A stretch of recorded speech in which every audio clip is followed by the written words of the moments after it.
All right, hey guys, welcome back to Samco Trad Bow. Today we're going to be talking about these beauties right here, your arrows. How much should your arrow weigh? Okay, what's a good weight for your actual arrow? And how should you set it up? That's what we're after. Okay, and it's a very good question. It's an excellent question people have, especially people that are coming from the compound world. In the compound world, it's not uncommon for guys to be shooting 65, 70 pound bows with 450 grain arrows and it bumps my head. There's no purpose for it.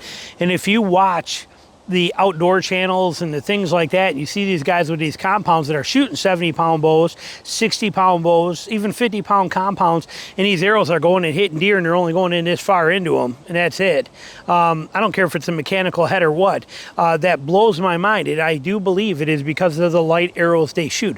They want trajectory for distance, and I can understand trajectory, but let's look at this for a minute. Let's dive into it in the real world. Momentum, okay, is important. The power of the arrow is important, especially for us as traditional bow hunters. We're not shooting that kind of weight with cams and all the stuff that we have that are multipliers, force multipliers. We don't have that luxury. Our power doesn't come from the bow. Our power comes from the arrow. This is where all the magic happens. Without this, without this having the energy to do the job, we have nothing. Okay, and that's why those compounds shooting 70 pounds with a 450 grain arrow, that's why their arrows have no energy. Okay, you can't put that kind of energy into something. How would I put that into perspective? Okay, if I take and I transfer, if I how do I put that here? Let's put that into something real world. If I take a wiffle ball, okay, a plastic ball, like a plastic softball, okay, any plastic ball, kid's ball, plastic, and I throw it as hard as I can, it doesn't go very far. Yet all of my energy was supposed to transfer into that. I gave it everything that I had power-wise from my arm into that ball, yet it still only went 10 yards and it falls off. It doesn't have the mass to hold the energy I can transfer to it. Now you give me a baseball, a hard ball, okay, that's heavier, and when I throw that can absorb a lot more of the energy I can put into it and carry that energy with it. Okay, it's the same concept. It is the same exact concept. People like to argue this, and I get it, but you believe what you want to. I'm telling you what I believe. And in my opinion, a heavier weight arrow, and it doesn't have to be super heavy, but some weight to an arrow matters, okay? That's, I think, is the better analogy, is that ball. A lot of people said too, I mean, you take a Corvette at 60 miles an hour and smash it into a brick wall, you got a pile of a Corvette. Okay, you take a dump truck and you roll it into a brick wall at 5 miles an hour and you got a pile of bricks. Okay, the weight matters, and I do believe that, but I think it's better expressed in the fact that to get the energy that our bow can transfer, all that energy from the limbs to go somewhere, it has to be heavy enough to absorb that energy to be able then use that energy. So knowing that, we want some weight in our arrows, okay? And same with compound guys. I promise you this, I'm gonna do a video about it, but I honestly believe that compound shooters would be so much better off if they stopped using mechanicals, went to a fixed blade, cut on contact style head, 2, 3 blade, 4 blade, whatever they want, but then they bumped their arrow weight up, got rid of all the stupid gizmos on their bow and put one pin on it, and kept their distances to 35 yards, 30 yards and under, they'd kill deer, they'd kill more deer than they ever did before under all circumstances, okay? I firmly believe that, okay? So whatever they want to do, however it is, what do you want to do with your arrow? What is a good recommendation? Where should you be at with your arrow? 10 to 14 grains per pound. Okay, if you want a simple rule, you want a simple one-word answer, okay, there it is. 10 to 14 grains per pound. What is a grain per pound? That means that you want 10 grains of actual arrow weight for every pound of bow weight that you're going to draw. So if, for example, let's start on a low end. You're going to shoot a 40-pound bow. A 10 grain per pound arrow would be a 400 grain total weight arrow. Okay, that's 10 grains per pound. Okay, 4 times 10 is 400. Okay, or 40 times 10 is 400. Same, you see a concept. Now, if we go to 11 grains per pound, we're going to kick in, because it's 40 pounds, we're going to take that 400 and kick in another 40, takes it up to 440 grain, or 440 grain arrow for 11 grains per pound. 10 grains, 400 grains, or 10 grains per pound, 400 grains on a 40-pound bow. Okay, 11 grains per pound, 440 grains per pound for a 40-pound bow. If you go up to 12, that's 480 grains per pound. If you go up to 13, that's 520. And you just keep adding your bow weight each time, and you're getting there. Somewhere between 10 and 14. If you are on a lower pound weight, I recommend higher in that, closer to that 13, 14 range. If you are higher in the bow weight, then go the opposite direction and still being at 10 to 14. I shoot a 57-pound bow, and I shoot a 720 grain arrow. I think that puts me at like 12.8% or something right in there. I don't remember exactly, 12.8 grains per pound is what I'm holding in my hands and shooting right here. Okay, this is a 250 grain head, a custom-made 2-inch insert, or 200 grain insert inside of here, plus the shaft, gives me 450 grains up front, and the shaft weight plus the wrap and the feathers, I'm coming in at like 718, okay? So, and I'm real happy with that. I like that setup a lot.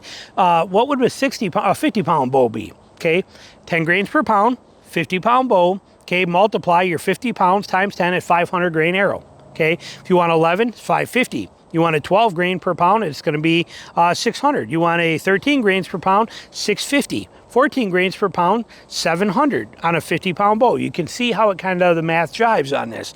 And same if you're going with a 60-pound bow. If there's, 60 pounds, not a lot of people shooting it today. Most people are somewhere in the 40s, but you can do the math and figure out that calibration for you for what's going to work best. Where should you be on that arrow weight? Now, at forward to center weight is another factor of that. Okay, the days, our old days, where everybody used to, still very popular in compound days. Let's go back to that. How, again, we watch all these videos, and these guys with these compound bows do not blow through animals. But yet they're taking a 400 grain arrow, and it's only got a 100 grain head on the front of it. Their center balance point is like literally right here on their arrow. Okay, it's just, it's not designed for hunting, it's designed for 3D, it's designed for targets, it's not designed for hunting. Okay, hunting should be more weight towards the front. Like I said, I got 450 grains of my arrow is right here. The back of this serves no purpose but to hold my feathers on. I don't even need this arrow, but I need it to transfer the arrow weight from my bowstring when I draw. But otherwise, this right here is my whole arrow. That's my arrow. I don't even need feathers on this. Even with a broadhead, I don't need feathers. Why? Because rather than have my balance point here and have this thing like this, think of a dart that you throw. You can take a dart and throw it flat, and it'll straighten itself out. You can take it by the point and fling it, and it'll go, and it'll straighten out and do itself. Why? Because weight leads. Now, my arrows are not set with a balance point here, okay, like a lot of compound arrows are. Mine is at 31% FOC. See, we're still tipping. Look at that. See, I'm still going broadhead side? Okay, look at where the balance point of my arrow is. And see, it's still not even there. Okay, look at where the balance point is on this, though. We put that into perspective. That's how much weight is in the front of my arrow. That is a beautiful thing. Okay, there's an FOC calculation for that, length times whatever, and however it works, I don't remember, but maybe I'll try and find it. And if I remember, I'll put it down below for you.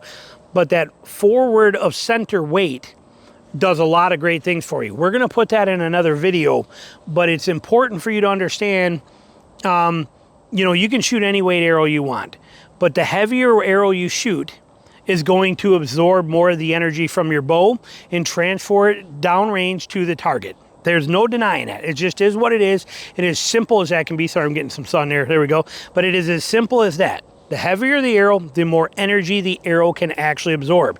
The more forward of center, here being center of the shaft, the more forward of that, the majority of your weight is, the heavier your head is on this thing, the better that arrow is going to fly and also transfer that weight. The more weight that's up front, when that arrow goes into the animal, it doesn't have any weight back here that's going to cause it to go boom, and then naturally it's going to want to stop, and this thing's going to want to flex its way through there.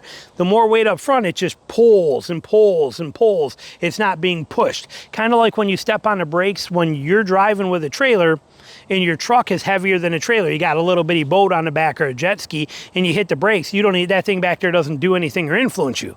But when you got a 6,000-pound camper on the back and you hit the brakes, whoa, it's doing something. Same concept. If this is that truck and trailer, the more weight that's back here and the less weight, the more weight you have up front, it's a pull factor. More weight in back, it starts to push and starts to do things to it that make it kind of funky. So, moral of the story, arrow weight matters. Yes, it does. And I recommend going with something between 10 and 14 grains per pound. If you are shooting a lighter weight bow, go to the heavier side of that because you can get more power out of the arrow. If you are on the heavier side, some people aren't going to, a guy shooting a 60-pound bow, and if he's shooting, what is that, 14, so that'd be 600, and then 11 would be 660, 12 would be 720, 13 would be 780, 14 would be an 840 grain arrow. Not many people are going to want to shoot that, although it would work fantastic. I'm just saying, I understand that people don't want to shoot that. Trajectory also matters. Okay, now if you are a Western hunter and you're planning on taking shots at 25 yards out there all the time, 30 yards or something like that, I can understand wanting a little lighter arrow, but it doesn't matter. Okay, there's no reason for you under any circumstances to be shooting far enough that it matters whether you're shooting a 480 grain arrow or a 520 grain arrow, okay, or a 600 or a 650 or a 650 or a 700. It ain't gonna matter, not even a little bit. Okay, don't even believe it for a second. And with a traditional bow, I don't care who you are, where you live, or what you do, 25 and under for you Western guys that feel that you got to shoot out in the open. And when you're here in the woods like this kind of stuff, 20 and under. Period, under any circumstances. So we don't need lighter weight. If you're on a 3D tournament, you got a 3D bow set up and you want to go shooting 7, 8, 9 grains per pound so you get the trajectory at the 3D range, more power to you. In a bow hunting situation, 10 to 14. My advice for you. Thanks for watching.